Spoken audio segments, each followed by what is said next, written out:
Hello बच्चों, let us read the question first. Question में read the given statements. यहाँ पे हमें स्टेटमेंट्स दी गई हैं. फर्स्ट स्टेटमेंट है cell growth is a continuous process in terms of cytoplasmic increase. Then interphase last more than 95% of the duration of the cell cycle. Third है karyokinesis involves the following 4 stages: prophase, metaphase, anaphase and telophase. And fourth है among the several asters coming out of the centrosome only the 2 asters together with the spindle fibres form a mitotic apparatus. हमें बताना है इनमें से correct statements कौन सी हैं. तो बहुत ही ज्यादा इजी क्वेश्चन है. यहाँ पर हम की कॉन्सेप्ट यूज करेंगे. साइटोप्लाज्मिक रेशियो की बात करेंगे. साइटोप्लाज्मिक रेशियो, इंटरफेस एंड ये एस्टस क्या होते हैं. अलॉन्ग विद द ऑप्शंस इनको समझेंगे. सबसे पहले आता है ऑप्शन 1 जो कि बोल रहा है कि सेल ग्रोथ जो होता है वो कॉन्टिन्यूअस प्रोसेस है. तो ये ट्रू स्टेटमेंट है, करेक्ट स्टेटमेंट है. सेल ग्रोथ का मतलब क्या होता है कि सेल का ग्रो हो रहा है. अगर हम केवल साइटोप्लाज्मिक इंक्रीज की बात करें यानी हमारे साइटोप्लाज्म की बात करें तो सेल ग्रोथ अगर आप देखेंगे कि एक सेल जो होता है वो ग्रो करता है, धीरे धीरे करके ग्रो करेगा, उसके बाद इसके अंदर डिवीजन होगा, डिवीजन करके ये 2 डॉटर सेल्स बनाएगा. देन ये 2 डॉटर सेल्स भी जो होती है ये ग्रो करती है साइज में, इनका साइटोप्लाज्म भी इंक्रीज करता है, ये फर्दर डिवाइड करती है.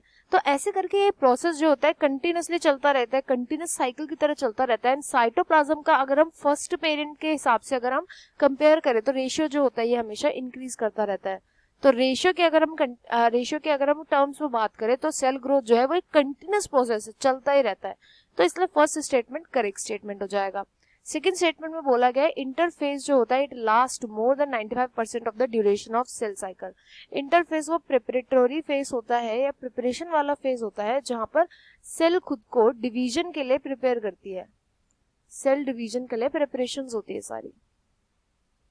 अब ये जो प्रिपरेशंस होती है, जब किसी चीज के लिए प्रिपेयर करना होता है, किसी चीज के लिए आपको सपोज फॉर एग्जांपल ट्रिप के लिए प्रिपेयर करना है तो प्रिपेयर करने में टाइम लगता है बहुत ज्यादा. कई चीजें जो होती है सेल यहाँ पे सिंथेसिस करते हैं, कई चीजों का सिंथेसिस किया जाता है, कई चीजों को चेक किया जाता है. तो ये सब चीजें करने में लगता है टाइम. इसलिए मोस्ट ऑफ द जो सेल साइकिल का जो टाइम जाता है ना, 95% ऑफ द टाइम वो इंटरफेस में ही जाता है. तो सेकंड स्टेटमेंट भी करेक्ट स्टेटमेंट है. थर्ड स्टेटमेंट में है कि कैरियोकाइनेसिस के 4 स्टेजेस होते हैं: prophase, metaphase, anaphase, telophase, which is also correct. देखो जो एम फेज होता है यानी माइटोटिक या मायोटिक फेज जो होता है इसको हमने 2 पार्ट्स में बांटा है. सबसे पहला होता है कैरियोकाइनेसिस एंड देन दूसरा होता है साइटोकाइनेसिस. काइनेसिस वर्ड का यहाँ पे मतलब होता है डिवीजन, बट किस चीज का डिवीजन होता है वो डिफर करता है. जैसे कैरियोकाइनेसिस में न्यूक्लियस का डिवीजन होता है. ये सबसे पहला स्टेज होता है एम फेज में. सबसे पहले न्यूक्लियस डिवाइड करता है.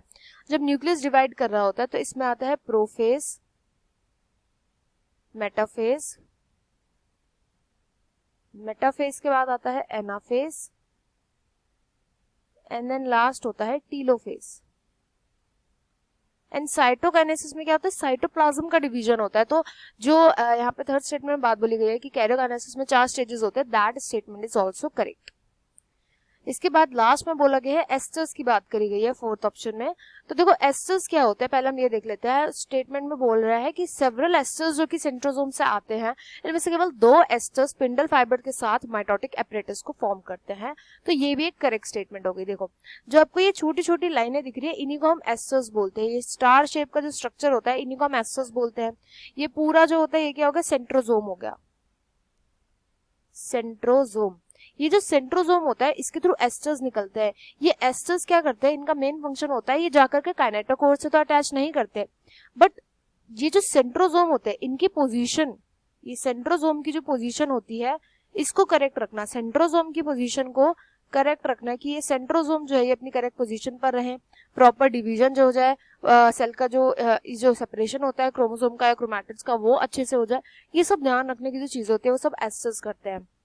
एंड जो एस्टर्स होते हैं ये केवल और केवल एनिमल सेल्स में पाए जाते हैं. ये प्लांट सेल्स में एब्सेंट होते हैं, एनिमल सेल्स में ही प्रेजेंट होते हैं ये.